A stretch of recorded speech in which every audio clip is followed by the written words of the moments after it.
नमस्ते, राधे राधे। मैं कविता जयसवार आप लोग को एक नाट गीत सुनाने जा रही हूँ। पसंद आएगा तो कमेंट बॉक्स में ज़रूर बताना कैसा लगा, और फुल वीडियो वॉच करके देखना, जितना हो सके उतना शेयर करो, सपोर्ट करो।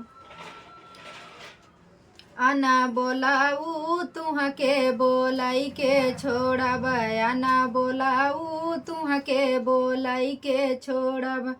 हे बोलाई के छोड़ब हो बोलाई के छोड़ब, आना बोलाऊ तुह के बोलाई के छोड़ब, आना बोलाऊ तुह के बोलाई के छोड़ब। सदिया में तू ही पलहला दहे जावा, सदिया में 5 लाख लिहला दहे जावा, सदिया में 5 लाख लिहला दहे जावा, माई और बाबू के कैला मजबूरवा, माई और बाबू के कैला मजबूरवा,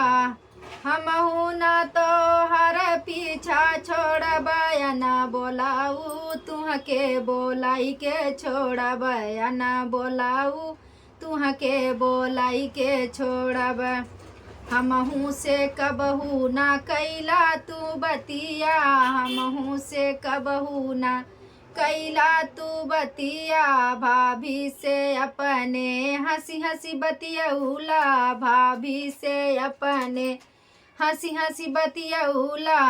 ओ नहू के अलिगे कराई के छोड़ब, बना बोलाऊ तुह के बोलाई के छोड़ब, ना बोलाऊ तुह के बोलाई के छोड़ब, हे बोलाई के छोड़ब हो बोलाई के छोड़ब, ना बोलाऊ तुह के बोलाई के छोड़ब, ना बोलाऊ तुह के बोलाई के छोड़ब। हम खाना देइला कबहू ना खाला, हम खाना देइला कबहू ना खाला, छोटकी ना नदिया से मांगी मांगी खाला, छोटकी ना नदिया से मांगी मांगी खाला, अरे वो नहू के ससुरे पठाई के छोड़ब, ना बोलाऊ तुह के बोलाई के छोड़ब, आना बोलाऊ तुह के बोलाई के छोड़ब, अरे वो नहू के ससुरे पठाई के छोड़ब, ना बोलाऊ उनके तुह के बोलाई के छोड़ब, ना बोलाऊ तुह के बोलाई के छोड़ब।